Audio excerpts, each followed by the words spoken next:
Hello friends, welcome back to our channel. Friends, ఈ వీడియోలో మనం తెలంగాణ సామాజిక ఆర్థిక ముఖ చిత్రం 2024కి సంబంధించి ముఖ్యమైనటువంటి ప్రశ్నలు, వాటికి సంబంధించిన వివరణ అయితే చూడబోతున్నాం. ఇది మనకు పార్ట్ 2 వీడియో, ఆల్రెడీ పార్ట్ 1 అయితే అప్లోడ్ చేయడం జరిగింది. సో దాంతోపాటుగా మనం సెంట్రల్ బడ్జెట్కి సంబంధించినటువంటి వీడియోస్ కావచ్చు, అదేవిధంగా తెలంగాణ బడ్జెట్కి సంబంధించినటువంటి వీడియోస్ కూడా అప్లోడ్ చేశాం. సో వాటికి సంబంధించి ఎవరైనా చూడకుండా ఉన్నట్లయితే మీరు ఛానల్ లోగో పైన కనుక క్లిక్ చేస్తే ఈ విధంగా అయితే ఓపెన్ అవుతుంది. సో ఇక్కడ మీరు ప్లేలిస్ట్ విభాగానికి వచ్చినట్లయితే స్టార్టింగ్లో మీకు ఇక్కడ కరెంట్ అఫైర్స్ సంబంధించినటువంటి ప్లేలిస్ట్ అయితే ఉంటుంది. కరెంట్ అఫైర్స్ 2024 అనేటువంటి ప్లేలిస్ట్ ఉంటుంది. దాంట్లో ఆ వీడియోస్ అయితే యాడ్ చేశాను. లేదంటే ఆ సర్వేకి సంబంధించి అండ్ బడ్జెట్ సంబంధించి ఒక ప్లేలిస్ట్ అయితే క్రియేట్ చేస్తాను. సో దాంట్లో కూడా ఈ వీడియోస్ అయితే ఉంటాయి. ఎవరైనా చూడకుండా ఉన్నట్లయితే వాటిని చూసేటువంటి ప్రయత్నం చేయండి. ఇంకా దాంతోపాటుగా ఇండియన్ ఎకానమీ కావచ్చు, ఇండియన్ సొసైటీ అండ్ ఇండియన్ పాలిటీకి సంబంధించి కావచ్చు, ఇండియన్ హిస్టరీకి సంబంధించిన వీడియోస్ కూడా అప్లోడ్ చేయడం జరిగింది. అండ్ తెలంగాణ హిస్టరీ, తెలంగాణ కల్చర్కి సంబంధించిన వీడియోస్ కూడా ఉన్నాయి. ఒకసారి వచ్చి మీరు ప్లేలిస్ట్కి అయితే చూడండి. సో రాబోయేటువంటి అన్ని పోటీ పరీక్షలకు సంబంధించినటువంటి ఇంపార్టెంట్ కంటెంట్ అయితే మన ఛానల్లో ఉంది. ఒకసారి చెక్ చేయండి, నచ్చినట్లయితే ఫాలో అవ్వండి. సో దీనిలో మనం సామాజిక ఆర్థిక సర్వేకి సంబంధించినటువంటి ముఖ్యమైనటువంటి ప్రశ్నలు, వాటికి సంబంధించిన వివరణ అయితే చూద్దాం. చూస్తున్న ప్రతి ఒక్కరు కంపల్సరీ లైక్ చేయండి. మీకు యూజ్ అయ్యేటువంటి ప్రతి ఇన్ఫర్మేషన్ మన ఛానల్ ద్వారా అయితే ఫ్రీగా అందించడం జరుగుతుంది. మీ నుంచి సపోర్ట్ ఉండాలి. ప్రతి ఒక్కరు లైక్ చేసి మీ మిత్రులకు షేర్ చేయండి అండ్ సబ్స్క్రైబ్ చేసుకొని చూడండి. రెగ్యులర్గా మీకు జాబ్ అప్డేట్స్ అంతాయి. మన ఛానల్ యొక్క టెలిగ్రామ్ గ్రూప్లో కూడా జాయిన్ కాండి. సో దాంట్లో కూడా రెగ్యులర్గా జాబ్ అప్డేట్స్ షేర్ చేస్తున్నాను. మీకు చాలా యూజ్ ఉంటుంది. ఆ గ్రూప్లో కంపల్సరీ జాయిన్ కాండి. ఫ్రెండ్స్, వీడియోలో మనం మొదటి క్వశ్చన్ చూసే ముందు మనం సర్వేని ఏ విధంగా ఎక్స్ప్లెయిన్ చేస్తున్నాం అనేది ఒకసారి మీకు చెప్తాను. తర్వాత మనం క్వశ్చన్కి సంబంధించి అయితే చూద్దాం. మీకు ఆల్రెడీ ఫస్ట్ వీడియోలో కూడా దీని గురించి చెప్పడం జరిగింది. ఏదైతే మనకు తెలంగాణ ప్రభుత్వం రిలీజ్ చేసినటువంటి సర్వేలో మొత్తం 6 సెక్షన్స్ అయితే ఉన్నాయి. దీనిలో మనం ఇప్పుడు ఫస్ట్ సెక్షన్కి సంబంధించిన దానిపైన క్వశ్చన్స్ అయితే చూస్తున్నాం. దాంట్లో మనకు 1.1 చూసినట్లయితే మ్యాక్రో ఎకనామిక్ ట్రెండ్స్. సో మనం తెలుగులో కనుక చూసినట్లయితే స్థూల ఆర్థిక ధోరణులు అని చెప్పేసి పిలుస్తాం. సో దీనికి సంబంధించిన దానిపైన మనం క్వశ్చన్స్ అయితే చూస్తున్నాం. సో ఈ వీడియో తోటి ఈ టాపిక్ అనేది మనకు క్లోజ్ అయిపోతుంది. ఆల్రెడీ పార్ట్ 1 చేసాం. పార్ట్ 1 అండ్ పార్ట్ 2 తోటి ఈ టాపిక్ కంప్లీట్ అవుతుంది. నెక్స్ట్ వీడియోలో మనం ఈ పబ్లిక్ ఫైనాన్స్కి సంబంధించిన దానిపైన క్వశ్చన్స్ అయితే చూద్దాం. ఇట్లా టోటల్గా మీకు అన్ని సెక్షన్కి సంబంధించిన వాటిపైన క్వశ్చన్స్ అయితే అందించడం జరుగుతుంది. సో మీ నుంచి సపోర్ట్ ఉండాలి. నేను చాలా వర్క్ చేసి ఇన్ఫర్మేషన్ మీ ముందుకు తీసుకొస్తున్నా కనుక చూస్తున్న ప్రతి ఒక్కరు కంపల్సరీ లైక్ చేయండి. లాస్ట్ వీడియోకు దాదాపుగా ఒక 20K వ్యూస్ అయితే రావడం జరిగింది. అట్లీస్ట్ ఒక 2000 లైక్స్ కూడా చేయలేదు. కంపల్సరీ లైక్ చేసి ప్రతి ఒక్కరు అట్లీస్ట్ ఒక 5 వాట్సాప్ గ్రూప్లకు దీన్ని షేర్ చేయండి. మీరు ఎక్కువగా సపోర్ట్ చేసినట్లయితే నేను త్వరగా మీకు ఈ వీడియోస్ అందించేటువంటి ప్రయత్నం అయితే చేస్తాను.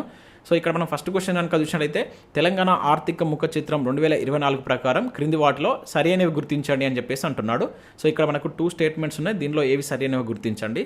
ప్రతి క్వశ్చన్కు సంబంధించి మీరు వీడియోను పాజ్ చేసుకొని దానికి ఓన్గా ఆన్సర్ చేసేటువంటి ప్రయత్నం చేయండి. తర్వాత నా ఎక్స్ప్లెనేషన్ వినండి. మీకు ప్రతిదీ నేను క్లియర్గా అయితే ఎక్స్ప్లెయిన్ చేయడం జరుగుతుంది. సో ఇక్కడ మనం ఫస్ట్ పాయింట్ కనుక చూసినట్లయితే ప్రస్తుత ధరల ప్రకారం 2021-22 ఆర్థిక సంవత్సరం నుండి 2023-24 ఆర్థిక సంవత్సరం వరకు తెలంగాణ GSVAకు సేవారంగం యొక్క వాటా పెరుగుతూ వస్తుందని చెప్పేసి అంటున్నాడు ఫస్ట్ది. ఇక నెక్స్ట్ చూసినట్లయితే ప్రస్తుత ధరల ప్రకారం 2021-22 ఆర్థిక సంవత్సరం నుండి 2023-24 ఆర్థిక సంవత్సరం వరకు తెలంగాణ GSVAకు ఇక్కడ ఏమంటున్నాడు, పారిశ్రామిక రంగం వాటా పెరుగుతూ అదేవిధంగా వ్యవసాయ రంగం వాటా తగ్గుతూ వస్తుందని చెప్పేసి అంటున్నాడు. సో దీనిలో మనం ఏవి సరి అనేవో గుర్తించాలి. ముఖ్యంగా మనకు ఒక 7 to 8 క్వశ్చన్స్ వచ్చేసి మనకు వివిధ రంగాల విశ్లేషణ. మనకు జనరల్గా ఆర్థిక రంగాన్ని మొత్తం 3 రంగాలు, ఆర్థిక వ్యవస్థను సులభంగా అర్థం చేసుకోవడం కోసం మనకు జీడిపిని లెక్కించడం కోసం మొత్తం 3 రంగాలుగా విభజించారు. సో ఈ 3 రంగాల్లో మనకు మళ్ళీ 14 భాగాలుగా ఉంటాయి. యాక్చువల్లీ 13 ఉంటాయి. సో మనకు GNPలో దృష్ట్యా మనం ఇంకొకటి ఏది 14వ విభాగం కూడా విదేశీ రంగం కూడా తీసుకుంటే మొత్తం 14 భాగాలుగా అయితే చూస్తాం. దీనిలో మనకు ముఖ్యంగా ప్రాథమిక రంగం అని, ద్వితీయ రంగం అని, తృతీయ రంగం అని చెప్పి చూస్తాం. ఈ ప్రాథమిక రంగంలో మనకు వ్యవసాయ రంగం ఉంటుంది. ద్వితీయ రంగంలో మనకు పారిశ్రామిక రంగం అని చెప్పేసి ఉంటుంది. సో ఇట్లా వీటికి సంబంధించినటువంటి షేర్స్ అనేటువంటిది మనకు GSVAకు ఎలా ఉన్నాయనేటువంటి దానిపైన ఫస్ట్ ఒక 6 to 7 క్వశ్చన్స్ చూద్దాం. ఇక్కడ నుంచి కంపల్సరీ 1 లేదా 2 క్వశ్చన్స్ రావడానికి ఛాన్స్ ఉంటుంది. మీరు ప్రీవియస్ క్వశ్చన్స్ ఒకసారి చూసినా కూడా ఇక్కడ నుంచి క్వశ్చన్స్ అయితే రావడం జరిగింది. ఇక్కడ 1 by 1 ఎలిమినేట్ చేసుకుంటూ వెళ్దాం. ఇక్కడ ఏమంటున్నాడు, ప్రస్తుత ధరల ప్రకారం అంటున్నాడు. గుర్తుంచుకోండి, ఇక్కడ క్వశ్చన్ మనకు ప్రస్తుత ధరల ప్రకారం అడుగుతున్నాడా, స్థిర ధరల ప్రకారం అడుగుతున్నాడని జాగ్రత్తగా క్వశ్చన్ అర్థం చేసుకోవాలి. 2021-22 నుంచి స్టార్ట్ చేస్తే ఇప్పుడు 2023-24 వరకు ఇక్కడ తీసుకున్నాడు. సో మనకి ఏదైతే GSVA ఇది మనకి ఏది గ్రాస్ స్టేట్ వాల్యూ యాడెడ్ అని చెప్పేసి అంటాం. సో దీనికి సంబంధించి సేవారంగం వాటా పెరుగుతూ వస్తుందని చెప్పేసి అంటున్నాడు. ఎస్, ఇది కరెక్టే. మనకు గత 3 సంవత్సరాలు అంతకుముందు కూడా మీరు చూడవచ్చు. అంటే మనకి ఇక్కడ సర్వేలో 2024 సర్వేలో ఏవైతే మనం కంపేర్ చేస్తున్నాడో వాటిని మాత్రం మనం తీసుకుంటున్నాం. మనకు 2021 21-22కు సంబంధించి కనుక చూసినట్లయితే మనం ఈ సేవారంగం వాటా అప్పుడు 62.2 ఉండేదన్నమాట. సో తర్వాత మనకు 22-23 కనుక చూసినట్లయితే 64.2కు పెరిగింది.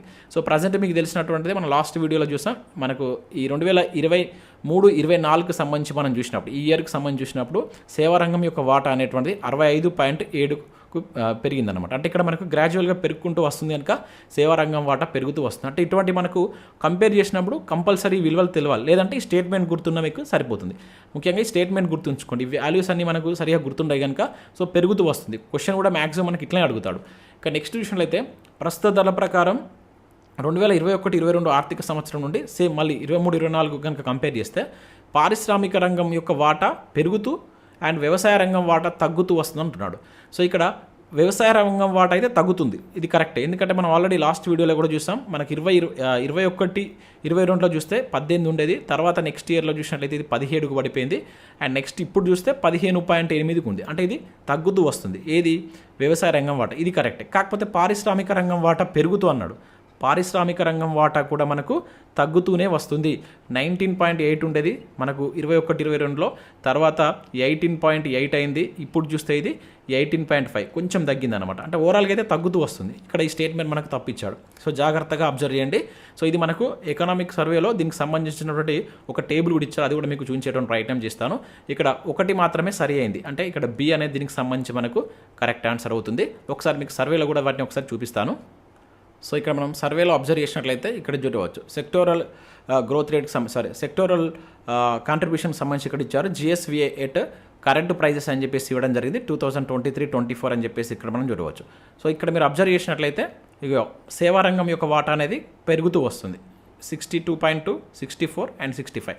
ఇక్కడ ఇండస్ట్రియల్ సెక్టార్కి సంబంధించి చూసినట్లయితే 19 నుంచి 18కి పడిపోయింది, 18.8 నుంచి 18.5కి పడిపోయింది. తర్వాత నెక్స్ట్ 18, 17, 15.8. ఇది గుర్తుంచుకోవాలి. ఇవన్నీ నెంబర్స్ గుర్తుంచుకోవాల్సిన అవసరం లేదు, కానీ వీటి యొక్క ట్రెండ్ గుర్తుంచుకోండి. దానిపైన నేను క్వశ్చన్ మీకు ఇప్పుడు ఇవ్వడం జరిగింది. ఇంపార్టెంట్, ఇటువంటి వాటిపైన మనకు క్వశ్చన్స్ అడగడానికి ఛాన్స్ ఉంటుంది.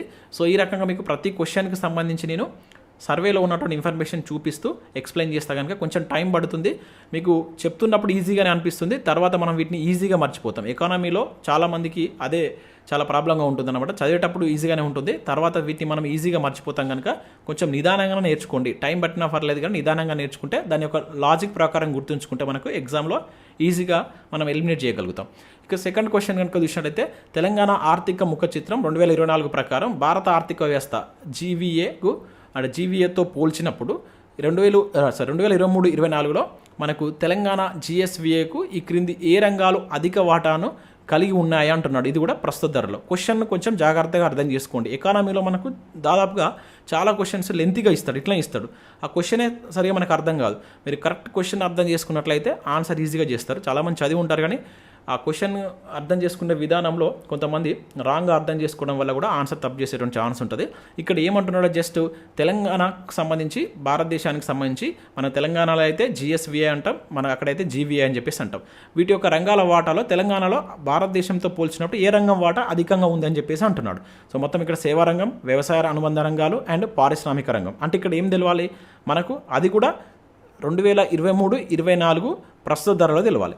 ఈ రెండింటి గురించి మనకు తెలిస్తే ఈజీగా ఏది ఎక్కువ ఉందని చెప్పేసి మనం ఆన్సర్ చేయగలుగుతాం. ఫర్ ఎగ్జాంపుల్ ఇక్కడ మనం ఇది తెలంగాణ అనుకున్నాం, ఇటు ఒకసారి ఇండియా తీసుకున్నాం.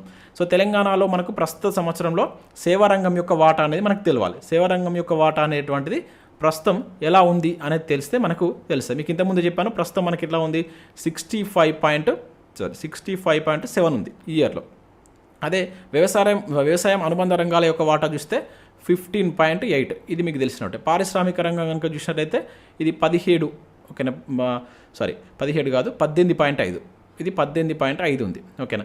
ఇప్పుడు మనకి ఇండియా కూడా తెలియాలి, కంపేర్ చేయాలి కదా, అప్పుడు మనకు ఈజీగా ఆన్సర్ చేయగలుగుతాం. ఇండియాకి సంబంధించి మనం చూసినట్లయితే ఈసారి సేవారంగానికి సంబంధించి 54.9, అంటే అప్రాక్సిమేట్లీ 55 అనుకోండి. ఇక నెక్స్ట్ వ్యవసాయం అనుబంధ రంగాలకు సంబంధించి కనుక మీరు చూసినట్లయితే వీటికి సంబంధించి మనకి ఇది 17.6 ఉంది. అండ్ ఇండస్ట్రియల్ సెక్టార్ సంబంధించి చూసినప్పుడు 27.6 ఉంది. సో ఇది మీకు ఈ డేటా కనుక తెలిసినట్లయితే దీనికి ఆన్సర్ చేయగలుగుతారు.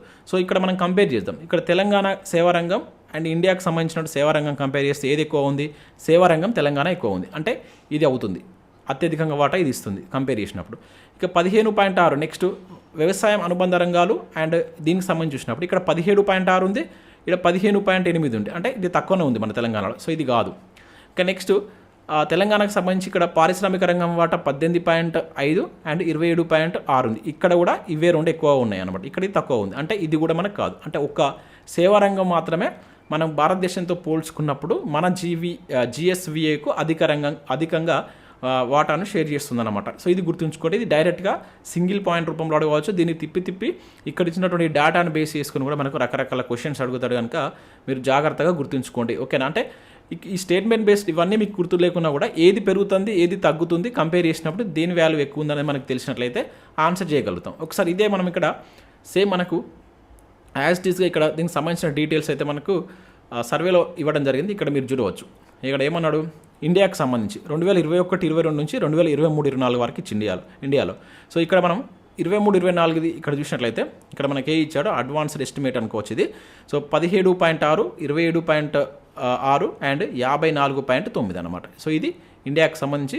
ఇక్కడ కూడా మనకు సేవారంగం వాటా అనేది పెరుగుతూ వస్తుంది. ఇక్కడ కూడా మనకి ఇండియాకి సంబంధించి చూసేటప్పుడు మళ్ళీ చూద్దాం. అండ్ ఇక్కడ పారిశ్రామిక రంగం వాటా కూడా ఇక్కడ లాస్ట్ ఇయర్కి ఎటువంటి తేడా లేదు, కానీ అంతకుముందు ఇయర్తో పోల్చుకుంటే తగ్గింది. అండ్ ఇక్కడ వ్యవసాయ రంగం వాటా కూడా తగ్గుతూ వస్తుంది. ఇట్లా కూడా క్వశ్చన్ మనకు అడగవచ్చు. సో ఈ రెండింటిని మీరు కంపేర్ చేయండి. ఇప్పుడు మనం కంపారిజన్ ఇచ్చాం కనుక సో ఇక్కడ ఉన్న దాన్ని కంపేర్ చేస్తే ఇక్కడ ఉన్న దాన్ని కంపేర్ చేస్తే ఓన్లీ ఒక సేవా రంగం వాటానే మనది ఎక్కువ ఉంది, మిగతా వాటితో పోల్చినప్పుడు మనది భారతదేశంతో పోల్చినప్పుడు తక్కువ ఉంది. ఇది చాలా ఇంపార్టెంట్ క్వశ్చన్. అంటే ప్రీవియస్లీ బిట్ అడిగిండు. మీరు ప్రీవియస్ పేపర్స్ మీ దగ్గర ఉన్నట్లయితే గ్రూప్ 2కి సంబంధించి ఒకసారి చూసేటువంటి ప్రయత్నం చేయండి. ఈ బిట్ అక్కడ మనకు కంపారిజన్లో అడగడం జరిగింది. ఇంకా నెక్స్ట్ చూద్దాం. ఇక్కడ థర్డ్ క్వశ్చన్ వచ్చేసి ప్రస్తుత ధరల ప్రకారం 2023-24లో తెలంగాణ రాష్ట్ర స్థూల విలువ జోడింపుకు వివిధ రంగాలు అందిస్తున్నటువంటి వాటాకు సంబంధించి క్రింది వాటిలో సరికానిది అని చెప్పేసి అంటున్నాడు. సో ఇంతకుముందు 2 క్వశ్చన్లకు మీకు ఆన్సర్ కరెక్ట్గా గుర్తున్నట్లయితే ఇది ఈజీగా చేయవచ్చు. ఇక్కడ మీరు గుర్తుంచుకోవాల్సింది అంటే ఇక్కడ నేను ఏమంటున్నాను, తెలంగాణ రాష్ట్ర స్థూల విలువ జోడింపు అంటున్నాడు. ఇది కూడా మనకేంటిది జిఎస్విఏనే. ఒక్కొక్కసారి జిఎస్విఏ అంటాడు, ఒక్కొక్కసారి ఇట్లా వర్డ్స్ ఇస్తాడు. సో మీరు మనకు టీఎస్పీఎస్సీ అవ్వచ్చు, ఏపీపీఎస్సీ అడిగేటువంటి విధానంలో ఆ టర్మినాలజీ ఎట్లా ఉంటుందని కూడా మనకు తెలియాలి. ఓకేనా?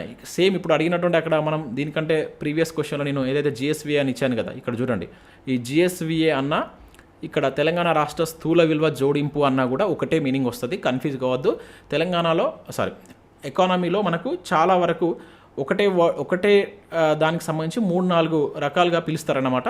సో అవి ఏంటనేవి కూడా మనకు ఒక్కొక్కసారి కన్ఫ్యూజ్ అవుతాయి కనుక జాగ్రత్తగా గుర్తుంచుకోవాలి.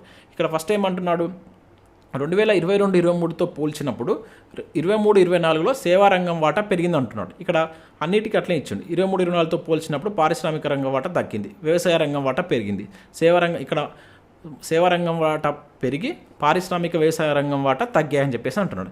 ఆల్రెడీ మీకు ఇంతకుముందు నేను సర్వేలో చూపించాను. సేవారంగం వాటా అనేది పెరిగింది కదా, అంతే కదా. సో మనకు 23-24తో కంపేర్ చేసినా 21తో కంపేర్ చేసినా కూడా సేవారంగం వాటా అనేది పెరుగుతూ వస్తుంది, అంటే ఇది కరెక్టే అవుతుంది. ఇంతకుముందు ఆల్రెడీ మీరు చూశారు. అండ్ 22-23తో పోల్చినప్పుడు ఇక్కడ పారిశ్రామిక రంగం వాటా అనేది తగ్గింది కదా, అంతే కదా. 22-23తో పోల్చినా 21-22తో పోల్చినా 23-24ను పోల్చినా కూడా ఇది క్రమంగా తగ్గుతూ వస్తుంది, అంతే కదా. 3 సంవత్సరాల నుంచి మనం చూసాం స్టార్టింగ్లోనే. ఇక నెక్స్ట్ ఇక్కడ వ్యవసాయ రంగం వాటా పెరిగింది అంటుండే, వ్యవసాయ రంగం వాటా అనేది తగ్గింది. మీరు చూసారు ఇప్పుడు ఎంత 15.8 ఉంది. అంతకుముందు ఇయర్స్తో పోల్చుకుంటే ఇది తగ్గింది మనకు. ఓకేనా? అంతకుముందు 17 ఉండేది, అంతకుముందు ఇయర్ 18 ఉండేది, ఇప్పుడు 15కు పడిపోయింది కనుక ఇది మనకు తప్పించాడు. అండ్ ఇక్కడ చూసినట్లయితే ఇక్కడ 22-23తో పోల్చినప్పుడు 23-24లో సేవారంగం వాటా పెరిగింది, ఇదే మీకు ఇక్కడ ఇచ్చాను. ఫస్ట్ పాయింట్ని ఇక్కడ ఇచ్చాను, ఇది కరెక్టే. పారిశ్రామిక రంగం అండ్ వ్యవసాయ రంగం వాటా తగ్గాయి. పారిశ్రామిక రంగం అనేది సెకండ్ పాయింట్లో ఇచ్చాను, సో ఇది థర్డ్ పాయింట్లో ఇచ్చాను. ఇక్కడ మీకు ఇది ఒక్కో పాయింట్ తెలిస్తే ఆన్సర్ చేయవచ్చు అనమాట. ఇది మీకు డి పాయింట్లో దీనికి సంబంధించిన సమాచారం అంతా ఇచ్చాను. సో ఇట్లా ఎందుకు ఇచ్చానంటే మనకు క్వశ్చన్ ఒక్కొక్కసారి నెంబర్స్ రూపంలో అడుగుతాడు, లేదంటే ఇట్లా ఒకదానితో ఒకటి పోల్చి కూడా అడగవచ్చు అనేటువంటి కోణం దృష్ట్యా మీకు క్వశ్చన్ ఇవ్వడం జరిగింది. జాగ్రత్తగా మీరు గుర్తుంచుకోండి. ఇది బి అనేది దీనికి కరెక్ట్ ఆన్సర్ సి అవుతుంది. మన తప్పుగా ఉంది కనుక ఏదన్నాడు తప్పుగా ఉన్నదే కనుక అన్నాడుగా సరికాంది అన్నాడు కనుక ఆప్షన్ సి అనేది దీనికి సంబంధించి మనకు కరెక్ట్ ఆన్సర్ అవుతుంది. ఓకేనా? ఇది ఆల్రెడీ ఫస్ట్ క్వశ్చన్కి సంబంధించిన ఇన్ఫర్మేషన్ మళ్ళీ మీకు చెప్పనవసరం లేదు. దానికి సంబంధించి ఇక్కడ నేను వర్డ్స్ రూపంలో కంపేర్ చేస్తూ మీకు థర్డ్ క్వశ్చన్ ఇవ్వడం జరిగిందనమాట. ఇంకా నెక్స్ట్ క్వశ్చన్ నెంబర్ 4 చూద్దాం.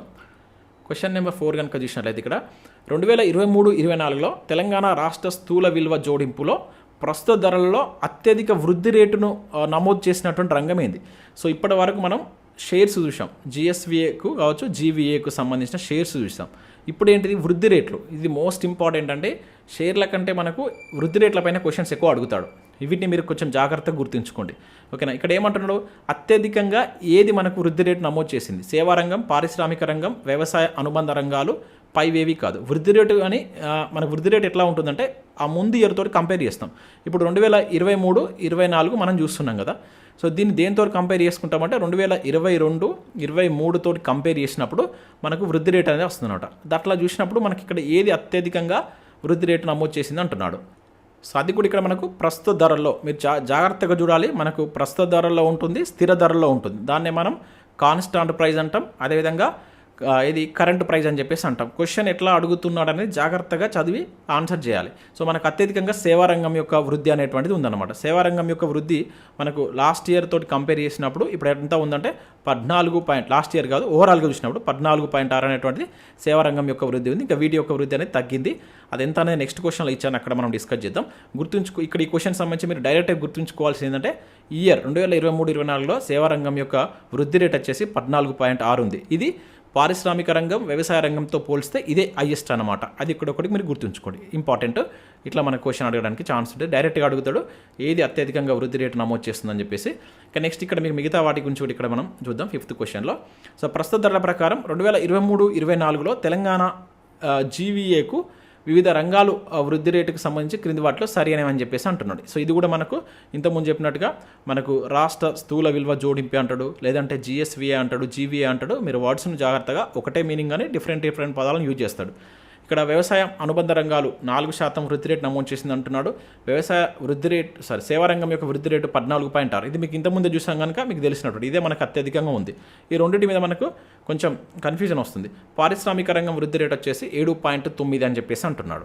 సో వ్యవసాయ రంగం ఇది కరెక్టే. మీకు ఆల్రెడీ నేను బడ్జెట్ చెప్పేటప్పుడు చెప్పాను 4% వృద్ధి రేటు నమోదైందని చెప్పేసి మనకు బట్టి విక్రమార్క గారు బడ్జెట్ స్పీచ్లో కూడా ఇది మనకు మెన్షన్ చేశాడనమాట. సో ఈ రెండు మనకు కరెక్ట్ అవుతుంది. కాకపోతే పారిశ్రామిక రంగం యొక్క వృద్ధి రేట్ అనేది 7.6 కాదు. ఇది జాగ్రత్తగా గుర్తుంచుకోండి. పారిశ్రామిక రంగం యొక్క వృద్ధి రేటు కనుక చూసినట్లయితే మనకి ఇది 10.1. ఈ 7.6 అనేటువంటిది కాదు. అది ఇక్కడ మీరు ఏంటి అని ఈ వాల్యూస్ అనేది కంపల్సరీ గుర్తుంచుకోండి. ఇవి డైరెక్ట్గా అడుగుతారండి. సేవారంగం యొక్క వృద్ధి రేటు 14.6, వ్యవసాయ రంగం యొక్క వృద్ధి రేటు 4%, అదేవిధంగా పారిశ్రామిక రంగం యొక్క వృద్ధి రేటు 10.1. అంటే ఇక్కడ 1 and 2 మాత్రమే సరి అయింది. ఆప్షన్ బి అనేది దీనికి సంబంధించి మనకు కరెక్ట్ ఆన్సర్ అవుతుంది. ఒకసారి మీకు ఇది మనకు సర్వేలో ఎట్లా ఇచ్చాడనేది కూడా ఒకసారి చూపిస్తాను. ఆ వృద్ధి రేట్లకు సంబంధించి కూడా మనకు ఒక గ్రాఫ్ రూపంలో అయితే ఇచ్చాడు. ఒక్కసారి ఇక్కడ మీరు చూడవచ్చు. ఇది మనకు వృద్ధి రేట్లకు సంబంధించినటువంటి గ్రోత్ రేట్. దీన్నే మనం సెక్టోరల్ గ్రోత్ రేట్ అని చెప్పేసి అంటాం. ఇక్కడ మీరు చూడవచ్చు జిఎస్విఏ ఆర్ జీవీఏ అని చెప్పేసి అంటారు. కరెంట్ ప్రైజెస్ వద్దాం. ఇక్కడ మనం చూసినట్లయితే కలర్స్ ఇది వచ్చేసి సర్వీస్ సెక్టారు, ఇక ఇది ఇండస్ట్రియల్ సెక్టారు, అగ్రికల్చర్ సెక్టారు. మనం చూస్తున్నది 2023-24. ఇది వచ్చేసి తెలంగాణ. ఇది మీరు అబ్జర్వ్ చేయండి. ఇది ఇండియాతో కంపేర్ చేసి మళ్ళీ మీకు నెక్స్ట్ క్వశ్చన్ ఇచ్చాను, అక్కడ చూద్దాం. ఇక 14.6 అనేది మనకు అత్యధికంగా ఇది సేవారంగం యొక్క వాటా. ఇది 10.1 వచ్చేసి మనకు పారిశ్రామిక రంగం యొక్క వాటా. 4% వచ్చేసి ఇది వచ్చేసి వ్యవసాయ రంగం యొక్క వాటా.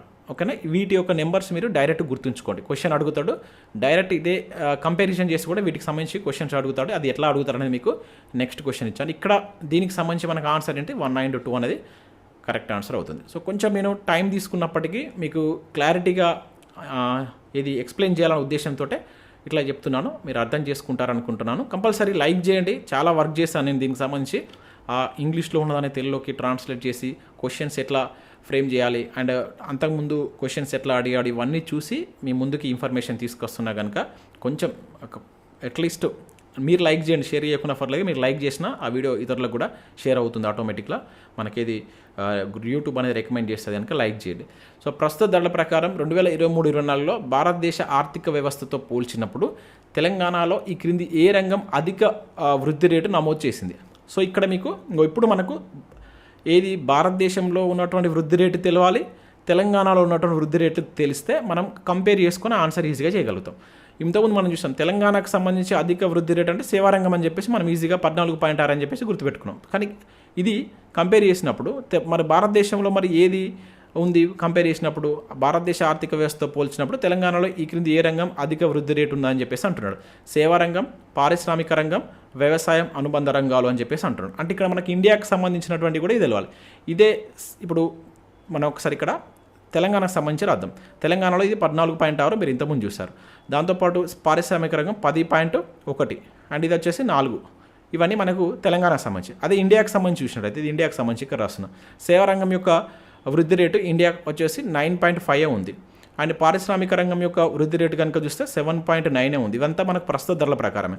అండ్ వ్యవసాయం అనుబంధ రంగాలు చూస్తే ఇక్కడ 4.6 ఉంది అన్నమాట. ఓకేనా. సో దీనిలో మనకు ఏది కరెక్ట్ ఆన్సర్ అవుతుంది? సో ఇక్కడ నేను ఇక్కడ ఆప్షన్స్ ఇవ్వడం మర్చిపోయాను. యాక్చువల్లీ ఇక్కడ మనకు 1 and 2 ఇట్లా ఇవ్వాలి.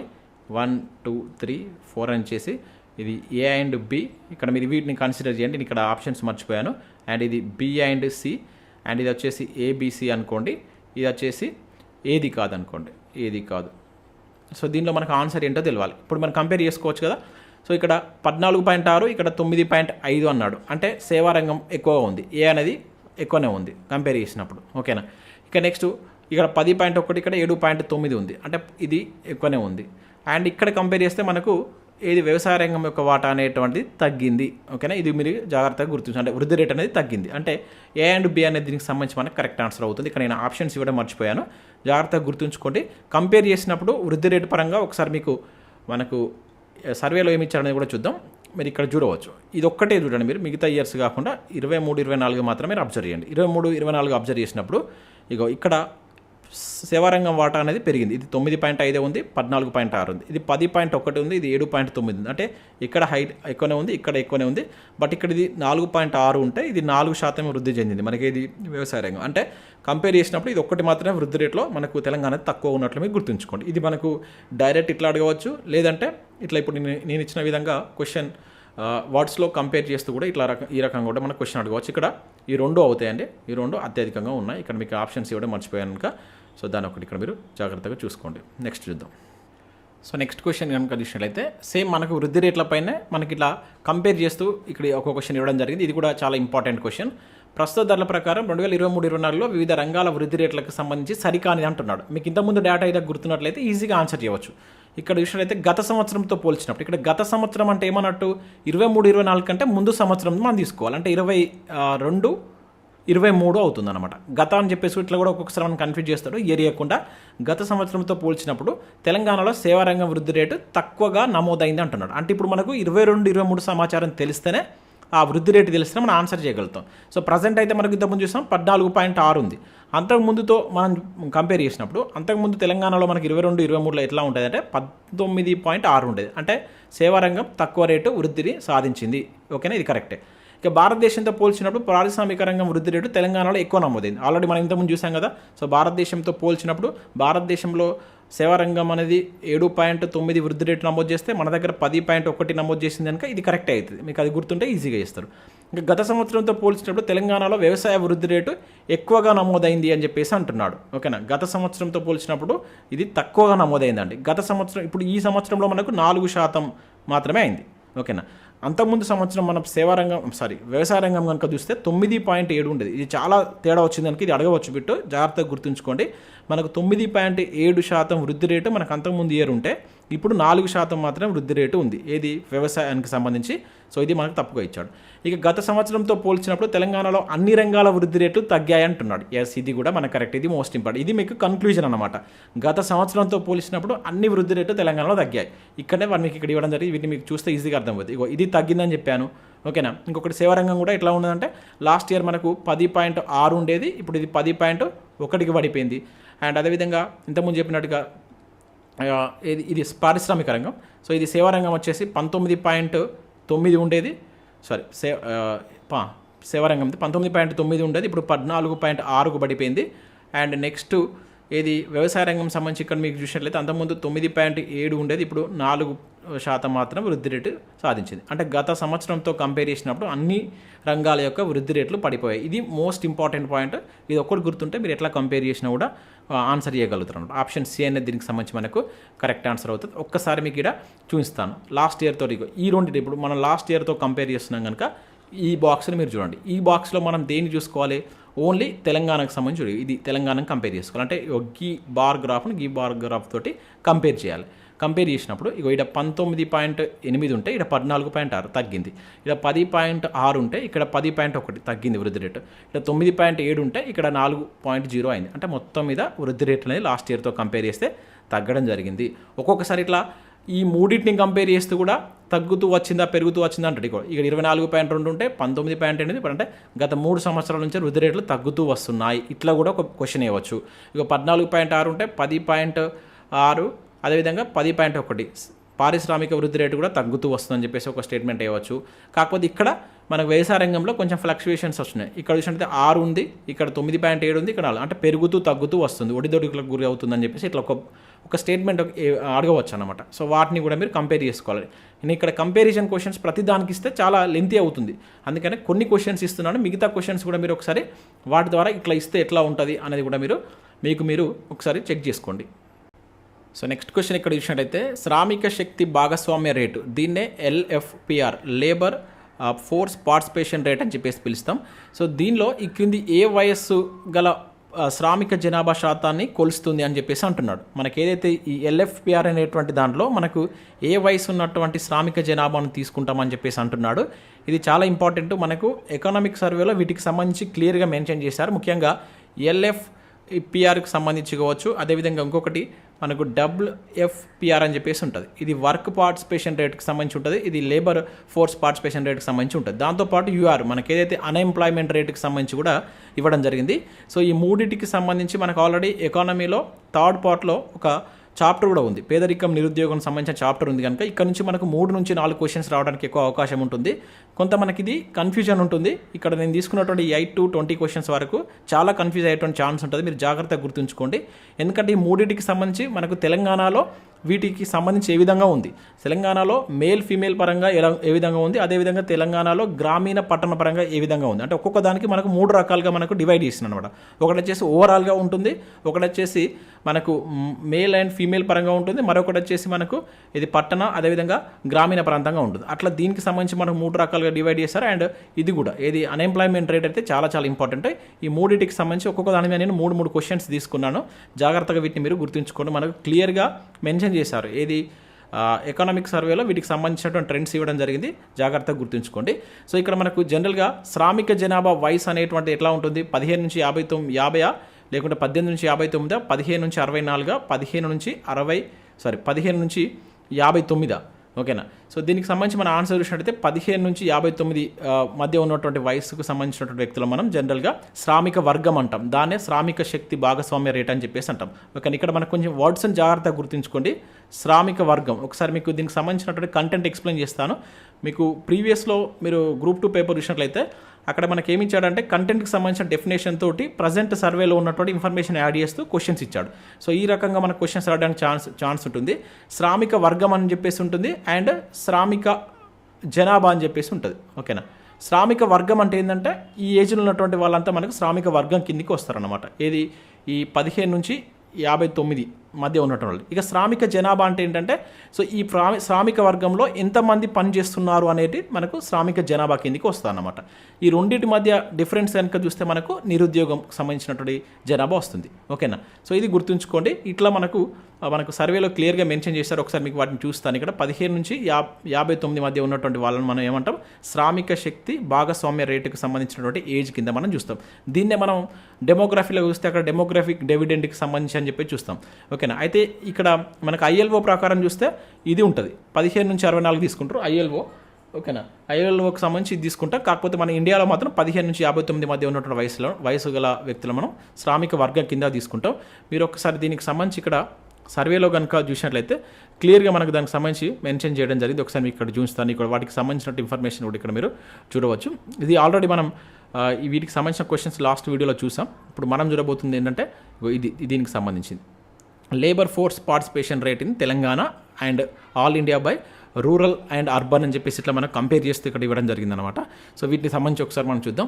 ఇక్కడ మీకు ఫస్ట్ క్వశ్చన్ ఇక్కడ మీరు చూడవచ్చు, 15 నుంచి 59 సంవత్సరాల మధ్య అని చెప్పేసి మనకు మెన్షన్ చేశాడు కనుక సో దీనిపైన ఇది ఆల్రెడీ మనకు స్టాటిక్ పరంగా కూడా క్వశ్చన్ అడుగుతాడు. సో గుర్తుంచుకోండి. సో దీన్నే మనం labour force participation rate LFPR అని చెప్పేసి పిలుస్తాం అనమాట. ఈ ఏజ్లో ఉన్నటువంటి వ్యక్తులను మనం దీని కింద కౌంట్ చేయడం జరుగుతుంది. జాగ్రత్తగా గుర్తుంచుకోండి.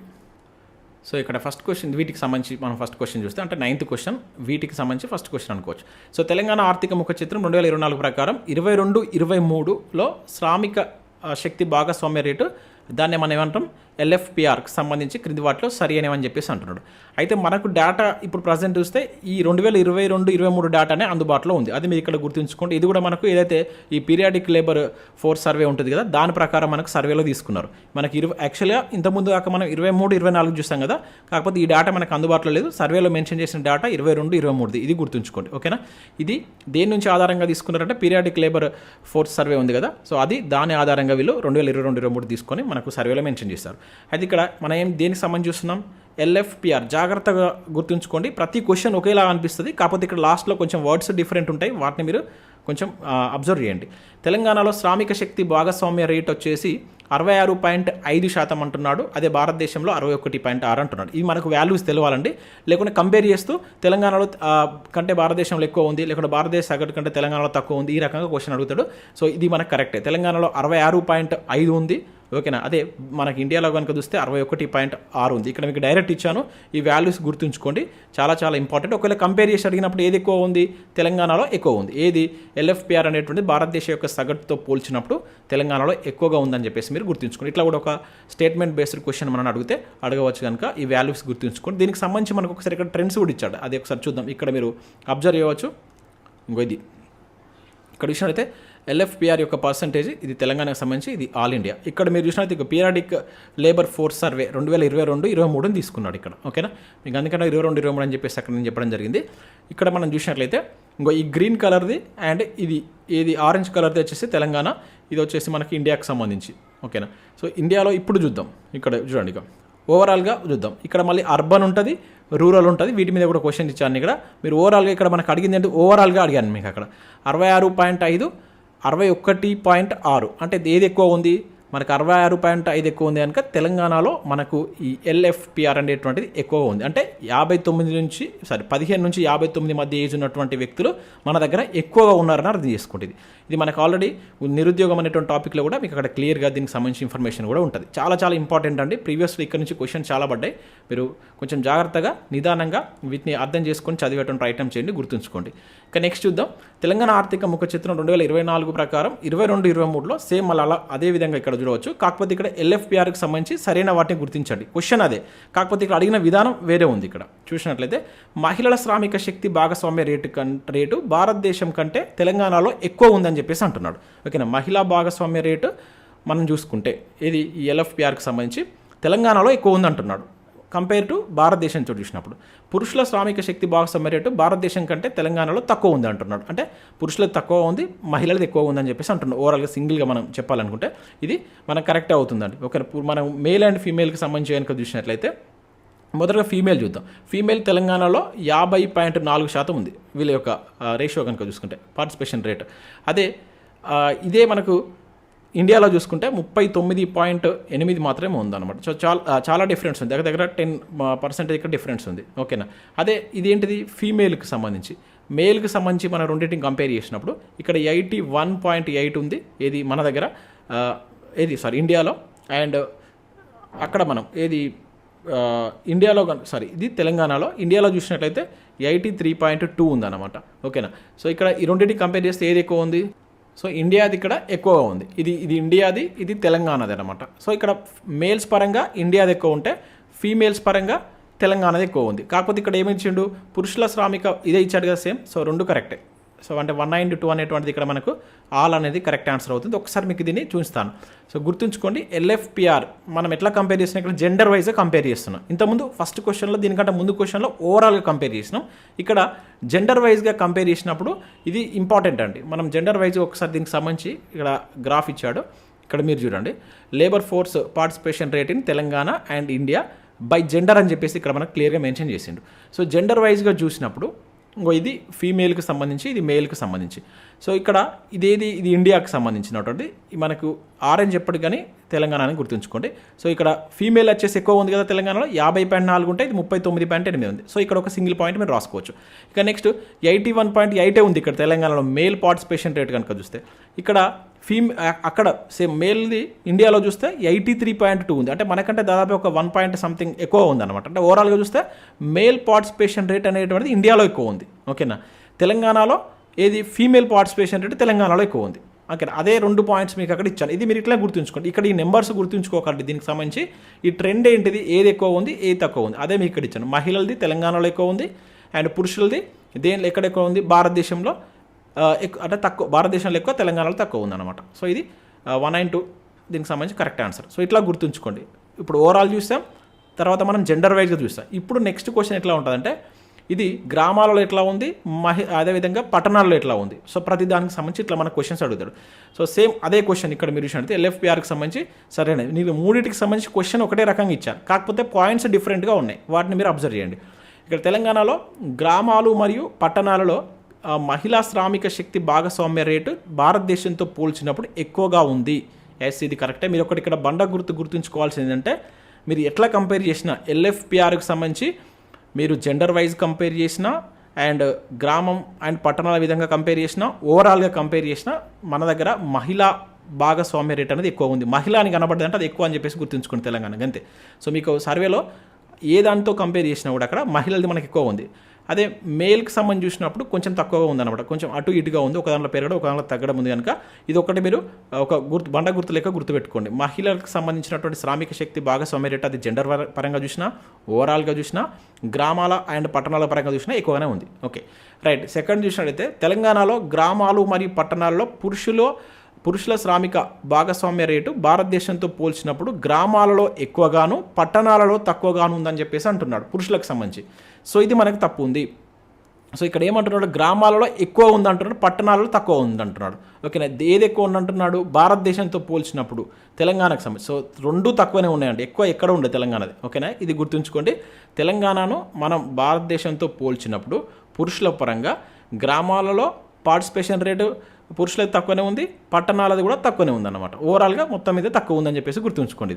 సో ఇక్కడ 1 అనేది కరెక్ట్ ఆన్సర్ అవుతుంది. ఒక్కసారి మీకు వీటికి సంబంధించి చూస్తాను. ఇక ఇట్లా కన్ఫ్యూజన్ ఉంటుంది కనుక మీరు కొంచెం ఇక్కడ నేను ఇచ్చే సెంటెన్స్ని మీరు జాగ్రత్తగా గుర్తుంచుకోండి. సెంటెన్స్ ఎట్లా ఉంది అనేది గుర్తుంచుకుంటే ఆ నెంబర్స్ మీకు అవసరం లేదు, కాకపోతే అది ఎట్లా ఉందనేది ఒకసారి మీరు గ్రాఫ్ పైన చూస్తే అర్థమవుతుంది. ఇక్కడ మనకు నెక్స్ట్ చూసినట్లయితే gender wise labour force participation rate in Telangana and India by rural and urban అని చెప్పేసి ఇక్కడ మనకు క్లియర్గా మెన్షన్ చేసిండు.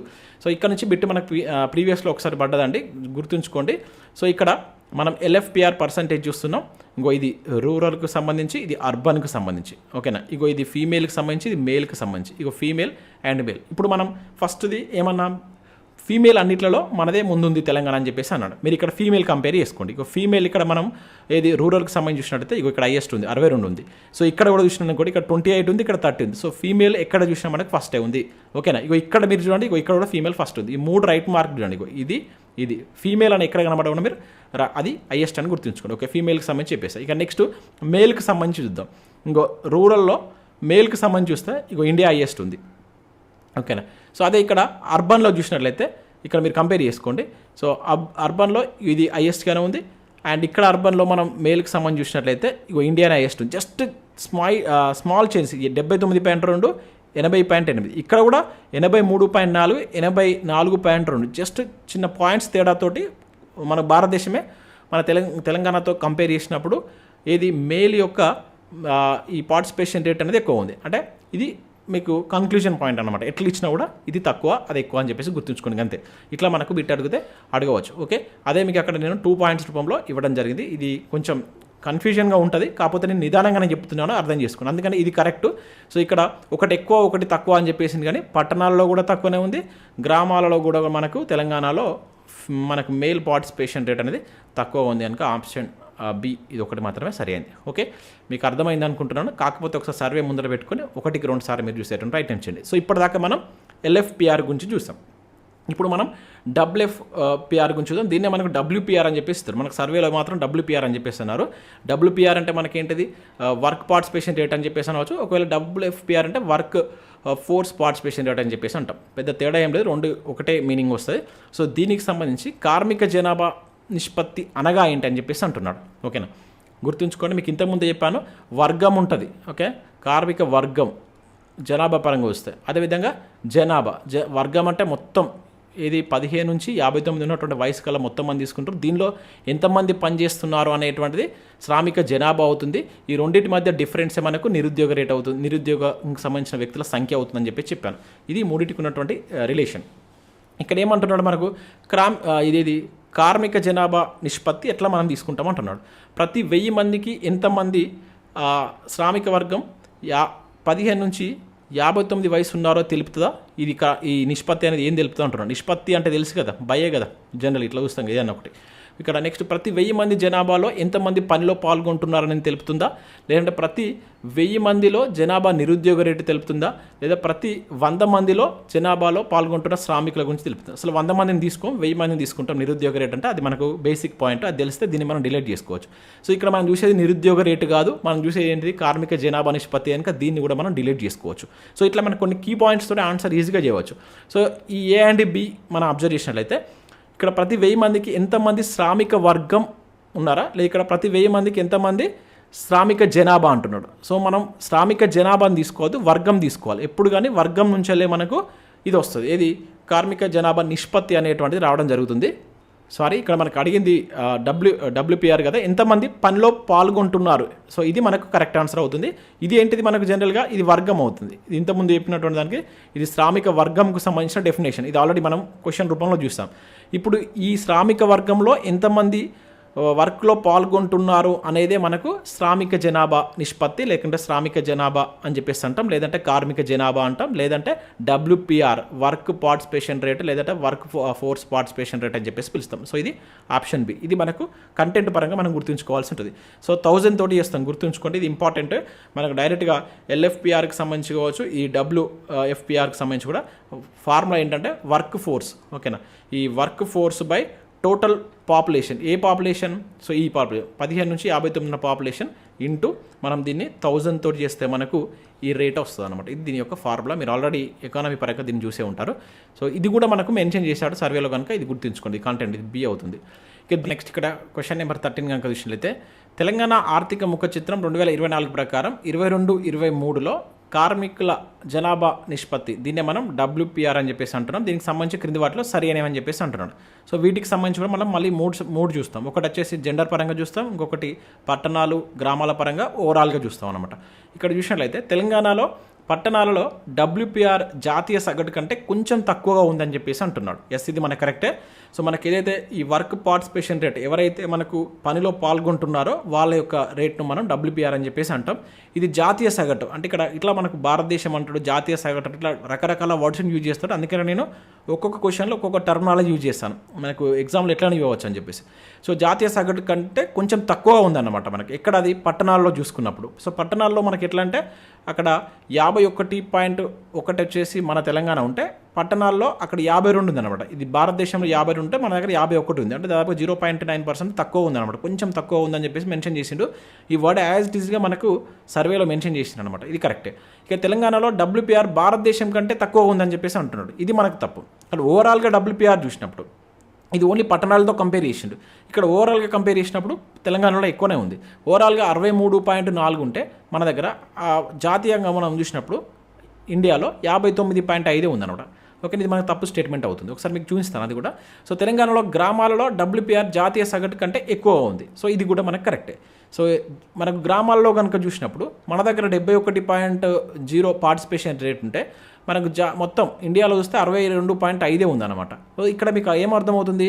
సో గ్రామాలలో మన దగ్గర ఎక్కువ ఉంది, ఓవరాల్గా ఎక్కువ ఉంది. కాకపోతే పట్టణాల్లో చూసుకుంటే మాత్రం ఇండియాలోనే ఎక్కువ ఉంది. ఏది అది? వర్క్ పార్టిసిపేషన్ రేట్ అనేటువంటిది ఎక్కువ ఉంది. సో ఈ 3 స్టేట్మెంట్స్ మీరు జాగ్రత్తగా గుర్తుంచుకోండి. సో ఇక్కడ 193 డి అనేది కరెక్ట్ ఆన్సర్ అవుతుంది. ఒక్కసారి ఇది మనకు సర్వేలో వీటికి సంబంధించి ఒకసారి చూసే ప్రయత్నం చేద్దాం, ఎట్లా ఇచ్చారనేది చూద్దాం. ఇది ఓకేనా, వర్క్ పార్టిసిపేషన్ రేట్ మనం చూస్తున్నాం. ఇది ఇక్కడ మీరు చూడవచ్చు వర్క్ పాపులేషన్ రేషియో, దీన్నే work population ratio in Telangana and all India by rural and urban అని చెప్పేసి ఇక్కడ ఇచ్చారు. 22-23 డేటా తీసుకున్నాడు. ఇది కూడా మనకు పీరియాడిక్ లేబర్ ఫోర్స్ సర్వే ఆధారంగా తీసుకున్నాడు. మీకు ఆల్రెడీ మీకు స్టార్టింగ్లో కూడా చెప్పాను. సో ఇక్కడ మనం చూసినట్లయితే ఇక ఓవరాల్గా చూసినప్పుడు మనది ఎక్కువ ఉంది. ఓకేనా, 63-59.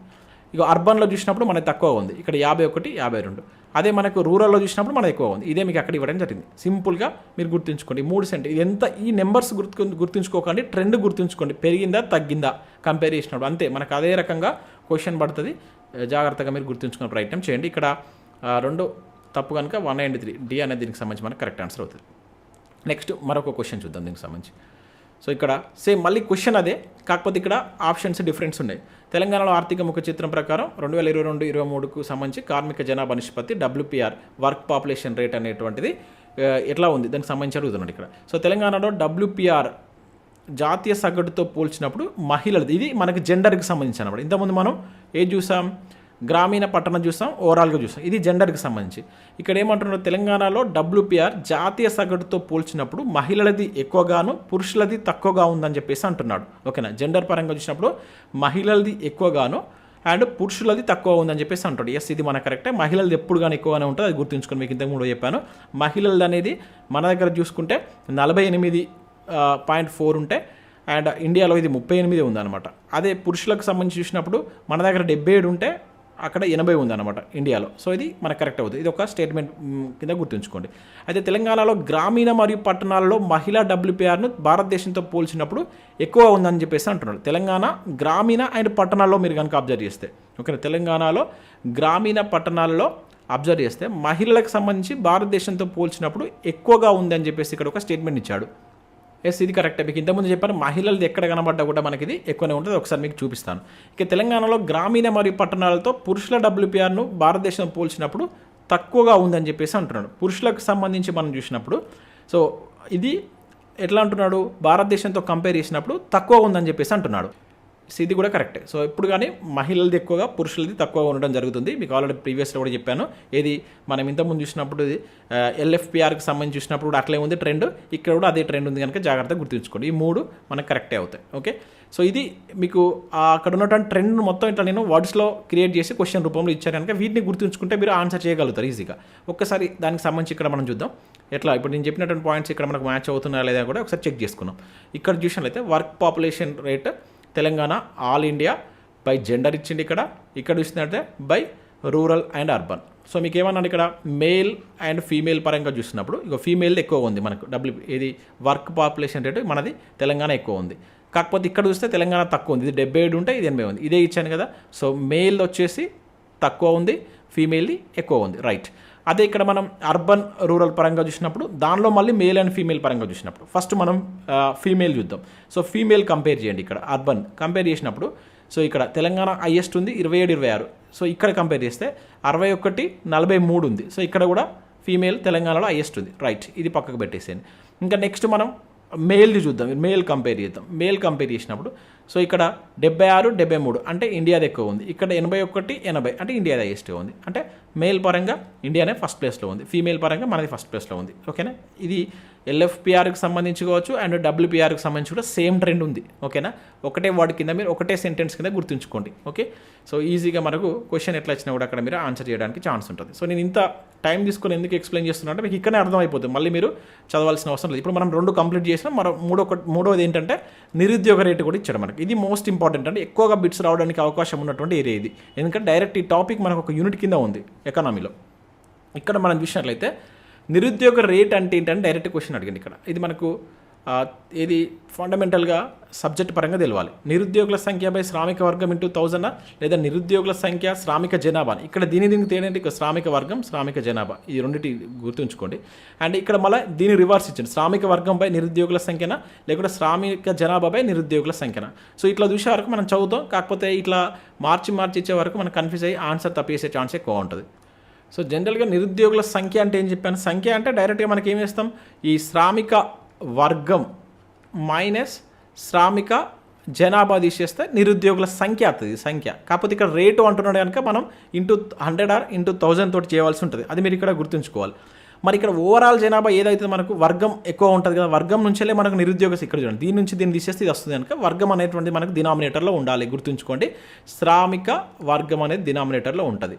సో నిరుద్యోగ రేట్ ఎప్పుడు కానీ 1000 తోటి చేస్తాం, 1000 అన్నిటిలో కామన్ ఉంది కదా. సో మరి ఇప్పుడు దేన్ని తీసుకోవాలి, మనం దేని యొక్క పర్సంటేజ్ అనుకుంటాం, దేని యొక్క రేటు నిరుద్యోగుల యొక్క రేటు కనుక్కుంటున్నాం అంటే నిరుద్యోగుల సంఖ్య రావాలి. ఓకే, నిరుద్యోగుల సంఖ్య.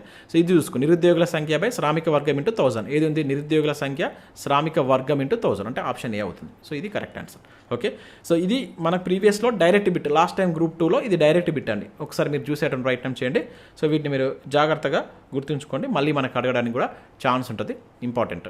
ఇక దీనికి సంబంధించి మళ్ళీ ఒకసారి ట్రెండ్స్ చూద్దాం ఇక్కడ ఎట్లా ఇచ్చాడు మనకు అనేది. సో తెలంగాణ ఆర్థిక ముఖ చిత్రం 2024 ప్రకారం 2022-23లో తెలంగాణలో నిరుద్యోగ రేటు ఎంత? ఇది డైరెక్ట్ బిట్ అడుగుతాడు. ఓకేనా, ఇది మోస్ట్ ఇంపార్టెంట్ క్వశ్చన్. ఇప్పుడు సర్వే ప్రకారం మన దగ్గర నిరుద్యోగ రేటు ఎంత ఉంది? సో ఇక్కడ 3.4. సో 3.4 అనేది ఇండియా యొక్క నిరుద్యోగ రేటు, గుర్తుంచుకోండి, ఇది ఇండియాది, మోస్ట్ ఇంపార్టెంట్. 4.6 అంటున్నాడు. 4.6 వచ్చేసి తెలంగాణకు సంబంధించినటువంటి. ఈ 5.7 అనేది మనకు ఇది అర్బన్కి సంబంధించినటువంటి ఇండియా యొక్క నిరుద్యోగ రేట్. ఇది ఇండియా అర్బన్కి సంబంధించి అనమాట. ఓకేనా, ఇది ఇండియా అర్బన్కి సంబంధించిన నిరుద్యోగ. ఈ 8.0 దేనిది కాదు.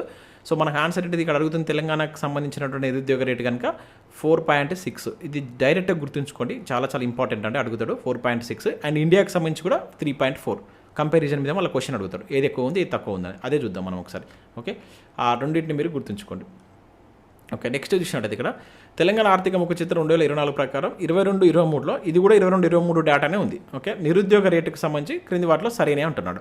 సో జాతీయ సగటుతో పోల్చినప్పుడు తెలంగాణలో గ్రామీణ మరియు పట్టణ ప్రాంతాల్లో నిరుద్యోగ రేటు ఎక్కువగా ఉంది అంటున్నాడు. ఓకేనా, ఎస్ ఇది కరెక్టే, మన దగ్గర నిరుద్యోగ రేటు ఎక్కువగా ఉంది. ఇది ఇండియాతో పోల్చినప్పుడు. జాతీయ సగటుతో పోల్చినప్పుడు తెలంగాణలో మహిళా మరియు పురుషుల నిరుద్యోగ రేటు తక్కువగా ఉందని చెప్పేసి అంటున్నాడు. ఓకేనా, సో ఇది మనకు తప్పు అండి. ఇది కూడా మన దగ్గర ఎక్కువనే ఉంది. ఓవరాల్గా నిరుద్యోగం అనేది మన దగ్గర ఎక్కువ ఉందండి. అది ఎట్లు ఇచ్చిన మంచిగా క్వశ్చన్ మన దగ్గర ఎక్కువ ఉందని చెప్పేసి గుర్తుంచుకోండి. ఓవరాల్గా అది గ్రామీణ పరంగా చూసినా తెలంగాణలో నిరుద్యోగ రేటు ఎక్కువనే ఉంది, పట్టణాల పరంగా చూసినా ఎక్కువనే ఉంది, అండ్ మహిళల పరంగా చూసినా ఎక్కువనే ఉంది, అండ్ పురుషుల పరంగా చూసినా ఎక్కువ ఉంది. ఓవరాల్గా చూసినా నిరుద్యోగ రేటు మొత్తం అయితే మన దగ్గర నిరుద్యోగుల సంఖ్య ఎక్కువ ఉంది అన్నట్టు మీరు గుర్తుంచుకోండి. సో 1 మాత్రమే సరి అయింది. ఓకేనా, 1 మాత్రమే సరి అయింది. సో దీనికి సంబంధించి మరొక క్వశ్చన్ ఇచ్చిన తర్వాత మీకు నేను ఈ 3 క్వశ్చన్లకు సంబంధించి ఒకసారి మనకు సర్వేలో ఏమి ఇచ్చారని చూపిస్తాను. సో తెలంగాణ ఆర్థిక ముఖ చిత్రం 2024 ప్రకారం 2022-23లో నిరుద్యోగ రేటుకు సంబంధించి సరైనే అంటున్నాడు. ఇక్కడ ఏమంటున్నారు? 21-22తో పోలిస్తే 22-23లో తెలంగాణ నిరుద్యోగ రేటు పెరిగింది అని చెప్పేసి అంటున్నాడు. ఇక్కడ 21-22తో కంపేర్ చేసింది అనమాట. 21-22తో పోలిస్తే 22-23లో మనకు 0.1% పెరిగిందండి నిరుద్యోగ రేటు. అది కూడా మీకు సర్వేలో చూస్తాను, ఇది కూడా కరెక్టే. అండ్ జాతీయ సగటుతో పోల్చినప్పుడు తెలంగాణలో పట్టణాలలో మరియు గ్రామాలలో పురుషుల మరియు మహిళల నిరుద్యోగ రేటు పెరిగింది. మీకు ఇంతకుముందే చెప్పాను, ఇది కూడా మన దగ్గర పెరిగింది. ఓవరాల్గా మన దగ్గర నిరుద్యోగ రేట్ అనేది ఇండియాతో కంపేర్ చేస్తే పెరిగిందని గుర్తుంచుకోండి. ఓకేనా, అందుకని ఇక్కడ మనం నిరుద్యోగులకు ఎక్కువ కనబడుతుంది. దాదాపు 25 లక్షల మంది మన దగ్గర నిరుద్యోగులు కనబడుతున్నారు. సో 1 and 2 కరెక్ట్ ఆన్సర్ అవుతుంది. ఒక్కసారి ఈ 3 క్వశ్చన్లకు సంబంధించి మీకు ఆ గ్రాఫ్ను చూపించేటువంటి ప్రయత్నం చేస్తాను. ఆ 3 క్వశ్చన్కి సంబంధించినటువంటి గ్రాఫ్ ఎట్లా ఉందని చూద్దాం. ఆ 3 క్వశ్చన్లకు సంబంధించి ఒకసారి ఇక్కడ చూద్దాం. ఫస్ట్ ఒక క్వశ్చన్ ఇక్కడ మనకి ఏమి ఇచ్చాను? డైరెక్ట్గా తెలంగాణలో అన్ఎంప్లాయ్మెంట్ ఎంత ఉందని అడిగాను. సో అది ఎంత ఉంది? సో 4.6, 3.4. ఇది మనం ఫస్ట్ క్వశ్చన్కి సంబంధించి ఇచ్చినటువంటిది ఎక్స్ప్లెనేషన్. ఒక్కసారి మీకు ఆ క్వశ్చన్ కూడా చూపిస్తాను. ఓకేనా, ఇక్కడ మనం ఈ క్వశ్చన్కి సంబంధించి అది ఇది ఇక్కడ మనం చూడవచ్చు. ఇది 3.4, 4.6. ఇది తెలంగాణ, ఇది ఇండియా. ఓకే, దీనికి క్లారిటీ మీరు కంపేర్ చేసుకోండి. ఇక సెకండ్ క్వశ్చన్ చూద్దాం. దీనికి సంబంధించిన ఆన్సర్ ఆల్రెడీ మీకు చెప్పాను కదా. సో ఇక్కడ దీనికి ఆన్సర్ ఏంటిది? ఇది తప్పు, ఇది రైట్ కదా. అంటే ఇక్కడ మనం ఓన్లీ 1 మాత్రమే అని చెప్పేసి అన్నాం కదా. ఒకసారి దీనికి సంబంధించి ఒకసారి చూసినట్టయితే ఇక్కడ ఏమన్నాడు? జాతీయ సగటుతో పోల్చినప్పుడు తెలంగాణలో గ్రామీణ మరియు పట్టణాలలో ప్రాంతాల్లో నిరుద్యోగ రేటు ఎక్కువగా ఉంది. సో ఓవరాల్గా మీకు ఇంతకుముందు చెప్పాను, ఎక్కువ ఉందని చెప్పేసి గుర్తుంచుకోండి. సో గ్రామీణ ప్రాంతాలు ఇదే బార్గ్రాఫ్ మీరు అబ్జర్వ్ చేసినట్లయితే ఇక రూరల్లో ఇక్కడ మన దగ్గర 3 ఉంటే ఇండియాలో 2.7 ఉంది. అర్బన్లో మన దగ్గర 8 ఉంటే అదే ఇండియాలో చూస్తే 5.7 ఉంది. అంటే రూరల్లో ఎక్కువనే ఉంది, అర్బన్లో ఎక్కువనే ఉంది, ఓవరాల్గా కూడా మన దగ్గర ఎక్కువనే ఉంది. రైట్. సో మనకు ఆ క్వశ్చన్ సంబంధించి ఇక్కడ మీకు ఆన్సర్ ఇక్కడ కాకపోతే ఆ క్వశ్చన్లో నేను సెకండ్ పాయింట్ మీకు ఏమి ఇచ్చాను? ఇక్కడ మీరు అబ్జర్వ్ చేస్తే తక్కువ ఉందని చెప్పేసి ఇచ్చాను, కాకపోతే ఇది కూడా ఎక్కువనే ఉందన్నమాట. ఇక నెక్స్ట్ ఈ థర్డ్ క్వశ్చన్కి సంబంధించి ఒకసారి ఎక్స్ప్లెనేషన్ చూద్దాం. సో దీనికి ఇక్కడ నేను ఇచ్చాను బై జెండర్తో ఇచ్చాను. ఈ 21-22తో పోల్చి నిరుద్యోగ రేటు ఇచ్చాను. ఇక్కడ పెరిగింది అని చెప్పేసి అన్నాడు ఈ పాయింట్లో. సో ఇక్కడ ఒకసారి మనం గ్రాఫ్ చూసినట్లయితే కొంచెం జాగ్రత్తగా అబ్జర్వ్ చేయండి. సో ఇక్కడ కంపారిజన్ చేసింది 21-22 తోటి ఇది కంపారిజన్ చేసింది, రూరల్ అండ్ అర్బన్ కంపేర్ చేసినప్పుడు. సో ఇక్కడ ఇది 21-22 మనకు ఆరెంజ్ కలర్, గ్రీన్ వచ్చేసి 22-23. ఓకేనా, ఇక్కడ రూరల్లో మీరు అబ్జర్వ్ చేయండి, అర్బన్లో అబ్జర్వ్ చేయండి, ఓవరాల్గా అబ్జర్వ్ చేయండి. ఓవరాల్గా అబ్జర్వ్ చేసినప్పుడు 21, 22కి చూసినప్పుడు ఇగో ఇది 0.1% పెరిగింది. ఇది మీకు ఫస్ట్ పాయింట్ రూపంలో ఇచ్చాను. లాస్ట్ ఇయర్ 4.5 ఉంటే ఇప్పుడు 4.6 అయింది. అంటే నిరుద్యోగ రేట్ అనేటువంటి పెరిగింది. ఇది ఫస్ట్ పాయింట్ కింద ఇచ్చాను. మీరు దాన్ని ఒక్కసారి మీరు క్వశ్చన్ చూసినట్లయితే ఇదే ఇవ్వడం జరిగింది. 2021-22తో పోలిస్తే 2023లో తెలంగాణలో నిరుద్యోగ రేటు పెరిగింది. అది ఎంత పెరిగింది? 0.1% పెరిగింది. ఓకేనా, అది రైట్. ఇక నెక్స్ట్ పాయింట్ ఏమి ఇచ్చాను? నెక్స్ట్ పాయింట్ ఒకసారి ఇక్కడ చూస్తే జాతీయ సగటుతో పోలిస్తే తెలంగాణలో పట్టణాల్లో మరియు గ్రామాల్లో పురుషుల మరియు మహిళల నిరుద్యోగ రేటు పెరిగింది అంటున్నాను. ఓవరాల్గా ఇది కూడా పెరిగింది అంటున్నాను. ఇప్పుడు ఇక్కడ ఏం కాలం మనం జాతీయ సగటుతోటి పట్టణాలలో అండ్ గ్రామాలలో ఉన్నటువంటి దాన్ని మనం ఇక్కడ పోల్చి చెప్పాలి. ఓకేనా, ఇక్కడ చూద్దాం. ఇది చూసినట్లయితే gender wise unemployment rate in Telangana and all India అని చెప్పేసి ఇక్కడ ఇచ్చాడు. ఓకేనా, జెండర్ వైజ్ రేట్ కూడా ఇక్కడ చూడండి మనది ఎక్కువనే ఉంది. ఇక్కడ 4.9 ఉంది, ఇక్కడ 3.6 ఉంది, 4.0 ఉంది, 3.2 అంటే ఓవరాల్గా చూసినా మనదే ఎక్కువనే ఉంది అనమాట. సో అదే అక్కడ ఇవ్వడం ఇది ఈ మూడింటికి సంబంధించినటువంటిది. సో ఇక్కడ ఇది మళ్ళీ 21, 22, 23 తోటి ఇదే జెండర్ను కంపేర్ చేసిన అనమాట ఇక్కడ. ఓకేనా, ఇది కంపారిజన్ సంబంధించి. సో ఇక్కడ కూడా మనది కంపారిజన్ చేసినా కూడా ఫీమేల్ అండ్ మేల్కి సంబంధించి మీరు చూసినట్లయితే ఇక్కడ కంపారిజన్లో ఇక్కడ ఒక్కడి దగ్గరనే మనకు తగ్గింది. లాస్ట్ ఇయర్తో పోల్చినప్పుడు తగ్గింది అనమాట కంపారిజన్లో. ఓకే, ఇది మీ క్వశ్చన్ నేను అక్కడ ఇవ్వలేదు. ఇక్కడ 4.1 ఉంటే 4.9 ఇండియాది ఉంది. అది మేల్ ఏది 21, 22 కంపేర్ చేసినప్పుడు ఇది ఇంత డెప్త్ ఇవ్వకపోవచ్చు అనే ఉద్దేశంతో నేను క్వశ్చన్ ఇవ్వలేదు అనమాట. మనకి ఇచ్చిన క్వశ్చన్ 1, 2, 3 ఈ మూడింటి మీద ఇచ్చాను. ఇది మీరు ఒకసారి చూసుకోండి. ఓకేనా, సో అందుకని ఇక్కడ ఇది చూడవచ్చు. ఏది 2 ఇది కరెక్టే అవుతుంది. 0.1 పెరిగింది. ఇది కూడా మనకు నిరుద్యోగ రేటు పెరిగింది అంటే 192. ఓకే, సో ఈ 3 క్వశ్చన్లకు సంబంధించి ఇంపార్టెంట్, జాగ్రత్తగా గుర్తుంచుకోండి. కొంచెం మీకు ఇది కన్ఫ్యూజన్ ఉంటుంది. 1-2 సార్లు మీరు సర్వేని చూసినట్లయితే ఈజీగా కొన్ని బుల్లెట్ పాయింట్స్ ఉంటే వాటిని మీరు రాసుకునేటువంటి ప్రయత్నం చేయండి. ఇక నెక్స్ట్ చూసినట్లయితే ఇక్కడ తెలంగాణ ఆర్థిక ముఖ చిత్రం 2024 ప్రకారం ఈ క్రింది ఏ రంగం అధిక ఉపాధిని కల్పిస్తుందని చెప్పేసి అన్నాడు. ఇది ఆల్రెడీ మనం బడ్జెట్లో గురించి చాలా ఇంపార్టెంట్. మనకు అధిక ఉపాధిని కల్పిస్తున్నటువంటి రంగం ఏంటి తెలంగాణలో? సేవా రంగమా, వ్యవసాయ రంగమా, పారిశ్రామిక రంగమా? ఏది కాదు. సో మీకు తెలిసినటువంటి వ్యవసాయ రంగంలో మన దగ్గర దాదాపుగా 47% మంది దీనిపైన ఆధారపడుతున్నారు అనమాట. సో ఆన్సర్ వచ్చేసి మనకు బి అవుతుంది. ఒకసారి మీకు సర్వేలో కూడా చూస్తాను. ఇది ఇంకొక క్వశ్చన్ ఉంది, ఆ క్వశ్చన్ చూసిన తర్వాత దీనికి సంబంధించి చూద్దాం. ఇక్కడ మనం చూసినట్లయితే తెలంగాణ ఆర్థిక ముఖ చిత్రం 2024 ప్రకారం క్రింది వాటిలో సరి అనేవి గుర్తించండి. తెలంగాణలో పరిశ్రమల రంగం భారతదేశంతో పోల్చినప్పుడు ఎక్కువ ఉపాధిని కల్పిస్తుంది అని చెప్పేసి అంటున్నాడు. ఓకేనా, ఇది ఉపాధి పరంగా మనం పోల్చినప్పుడు మన దగ్గర పరిశ్రమ రంగంలో ఎక్కువ మంది ఉపాధి పొందుతున్నారు అంటున్నాడు. సో ఇది మనకు తప్పు స్టేట్మెంట్ అవుతుంది. జనరల్గా ఇండియాలోనే ఎక్కువగా ఉన్నారు. మన దగ్గర జస్ట్ 19.7% మంది ఉపాధి పొందితే మనం ఇండియాలో చూస్తే 25.3 ఉందన్నమాట. ఇది తప్పు స్టేట్మెంట్ అవుతుంది. తెలంగాణలో సేవా రంగం భారతదేశంతో పోల్చినప్పుడు ఎక్కువ ఉపాధిని కల్పిస్తుంది. ఎస్, ఇది మనకు కరెక్ట్ స్టేట్మెంట్ అవుతుంది. ఓకేనా, సో సేవా రంగం పరంగా చూసుకుంటే భారతదేశంలో 28.9 మందే ఉన్నారు, కానీ మన దగ్గర 33% ఉపాధి పొందుతున్నారు. అండ్ భారతదేశం మరియు తెలంగాణలో ఎక్కువ ఉపాధి కల్పిస్తున్న రంగం వ్యవసాయ రంగం. ఎస్, ఇది మోస్ట్ ఇంపార్టెంట్ పాయింట్. మనకు ఇండియాలో మీకు తెలిసినటువంటిదే ఎక్కువగా దేనిపైన డిపెండ్ అవుతారు? వ్యవసాయ రంగం పైన డిపెండ్ అవుతారు. సో ఇక్కడ ఏమవుతుంది? ఇది 2 and 3 అంటే ఆప్షన్ సి అనేది దీనికి సంబంధించి మనకి కరెక్ట్ ఆన్సర్ అవుతుంది. సో ఇవి ఈ 20 క్వశ్చన్స్. ఒక్కసారి దీనికి సంబంధించి ఈ ఏది ఉపాధి రంగంకి సంబంధించి దానిపైన కూడా ఒకసారి ఇక్కడ మనకు గ్రాఫ్ ఇచ్చారు, చూద్దాం. ఇది ఒక్కటి మీరు గుర్తుంచుకోండి, ఇంపార్టెంట్. ఇది 1.26 ఉంది కదా. ఇక్కడ sector wise employment in Telangana and India అని చెప్పేసి ఇచ్చారు 2022. ఇక చూడండి, ఇండియాలో ఇది అగ్రికల్చర్లో 45.8, ఇండస్ట్రియల్ సెక్టార్లో 25.3 అండ్ సర్వీస్ సెక్టార్లో 28.9. సో తెలంగాణలో 47.3, ఇక్కడ 19.7, 33. ఇవి నెంబర్స్ గుర్తుంచుకోవాలి, ఇంపార్టెంట్. నెంబర్స్ కూడా అడుగుతాడు, నెంబర్స్ గుర్తుంచుకోండి. ఇప్పుడు కంపారిజన్ చేస్తే ఇక్కడ మనం చూస్తే మనమే ఫస్ట్ ఉన్నాం. ఏది అగ్రికల్చర్లో మన దగ్గరనే ఎక్కువ కంపేర్ చేసినప్పుడు ఎక్కువ ఉందన్నమాట.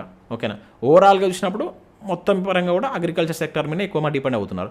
సో ఇక్కడ పరిశ్రమల రంగంలో చూసినప్పుడు మన దగ్గర 19 ఉంటే ఇక్కడ ఇది వీధి ఎక్కువ ఉంది. మళ్ళీ సేవా రంగంలో చూస్తే మనది ఎక్కువ. మనది ఎక్కడెక్కడ ఎక్కువ ఉంది?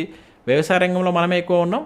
అండ్ ఈ ఇది సర్వీస్ సెక్టర్లో కూడా మనం ఎక్కువ ఉపాధి కల్పిస్తున్నాం ఇండియాతో కంపేర్ చేసినప్పుడు. ఒక పరిశ్రమల రంగంలో మనం వెనుకబడ్డాం అన్నమాట. అసలు పరిశ్రమ రంగం కూడా అభివృద్ధి చెందితేనే ఎకనామికల్గా మనం ఎక్కువగా వృద్ధి సాధించడానికి ఛాన్స్ ఉంటుంది. ఎందుకంటే అక్కడ ఎక్కువ శ్రామిక శక్తి అవసరం ఉంటుంది కనుక దాన్ని మనం డెవలప్ చేయాలి. అసలు యాక్చువల్గా శ్రామిక రంగం అంటే పరిశ్రమ రంగం పడిపోతూ వస్తుంది, అది పెరగాలి. అది పెరిగినప్పుడు మనకు ఇంకెక్కువ గ్రోత్ రేట్ అనేది కనబడేటువంటి ఛాన్స్ ఉంటుంది అనమాట. సో ఇది దీనికి సంబంధించి ఈ ట్రెండ్స్ ఇది గుర్తుంచుకోండి. సో ఇవి మనకు టోటల్గా 20 క్వశ్చన్స్. సో నేను చాలా జాగ్రత్తగా ఎక్స్ప్లెయిన్ చేయడం జరిగింది. ఎక్కడెక్కడ చిన్న చిన్న మిస్టేక్స్ కనుక ఉన్నట్లయితే మీరు కింద కామెంట్ చేయండి. ఎందుకంటే మనం ఇంత డేటాను తీసుకొని చెప్తున్నప్పుడు చిన్న చిన్న మిస్టేక్స్ అక్కడక్కడ నేను ఎప్పుడైనా చెప్పేటప్పుడు వర్డ్స్ తప్పుగా పలుకుండవచ్చు. సో మీకు అందుకనే అటువంటి మిస్టేక్స్ ఏమి ఉండొద్దనే నేను ఇది ముందర పెట్టుకొని మీకు చెప్తున్నాను. ఎక్కడ నేను చెప్పేది మీకు మిస్టేక్ ఉన్నా కూడా దీన్ని మీరు ఒకసారి కన్సిడర్ చేయండి. ఓకేనా? సంబంధించినటువంటి ముఖ్యమైనటువంటి ప్రశ్నలు నెక్స్ట్ మళ్ళీ మనం పబ్లిక్ ఫైనాన్స్కి సంబంధించిన దానిపైన నెక్స్ట్ మరొక వీడియోలో అయితే చూద్దాం. చూసిన ప్రతి ఒక్కరు కంపల్సరీ లైక్ చేయండి. చూస్తున్నారు కానీ లైక్ చేయట్లేదు. మీరు లైక్ చేసి ఎక్కువ సపోర్ట్ చేసినట్లయితే నేను మీకు ఇంకా ఎక్కువ సమాచారం అందించేటువంటి ప్రయత్నం చేస్తాను. ప్రతి ఒక్కరు లైక్ చేసి మీ మిత్రులకు షేర్ చేయండి. Thanks for watching. Thank you everyone. Friends, మన ఛానల్ ద్వారా టీజీపీఎస్సీ గ్రూప్ 2, గ్రూప్ 3కి సంబంధించిన టెస్ట్ సిరీస్ అయితే మన యాప్లోకి తీసుకొచ్చాం. సో ఇది మీకు తెలుగు అదేవిధంగా ఇంగ్లీష్ మీడియంలో ప్రశ్నలు ఉంటాయి. ప్రతి ప్రశ్నకు వివరణ ఉంటుంది. టాపిక్ వైజ్గా, డేట్ వైజ్గా ఇప్పటికే మనం చాలా టెస్టులు అప్లోడ్ చేసాం. 299 రూపీస్ అనేది దీని ప్రైస్ ఉంది. ఇంకా అదే కాకుండా గ్రూప్ 1 మెయిన్స్కి సంబంధించినటువంటి ఇంగ్లీష్ క్వాలిఫైయింగ్ టెస్ట్ సంబంధించిన వీడియో కోర్స్ ఉంది. అండ్ తెలంగాణ ఉద్యమ చరిత్రకు సంబంధించినటువంటి ఫుల్ లెంత్ టెస్ట్లతోటి మనకు 10 గ్రాండ్ టెస్ట్లు అయితే పెట్టాం 150 ప్రశ్నలతోటి. ఇది ప్రతి ప్రశ్న వివరణ ఉంటుంది. ఇంగ్లీష్ అండ్ తెలుగు మీడియంలో ప్రశ్నలు ఉంటాయి. అండ్ హ్యాండ్ రైటింగ్ నోట్స్, ఇక్కడ టాపర్స్ యొక్క హ్యాండ్ రైటింగ్ నోట్స్ వస్తుంది. అండ్ ఫుల్ వీడియో కోర్స్ కూడా, మీ క్లాసెస్ కూడా దీని ద్వారా ఉచితంగా వస్తుంది. అదేవిధంగా రీజనింగ్ సంబంధించి 99 రూపాయలకి అందిస్తున్నాం విత్ టెస్ట్ సిరీస్తో పాటుగా ఉంది. ఇంకా ఎస్ఐ కానిస్టేబుల్ కావచ్చు, ఇంకా ఇతర ఇది ఫారెస్ట్ బీట్ ఆఫీసర్ సంబంధించిన కోర్సెస్ కూడా చాలా తక్కువ ప్రైస్కే ఉన్నాయి. ఒకసారి మీరు యాప్ డౌన్లోడ్ చేసుకొని చెక్ చేసే ప్రయత్నం చేయండి.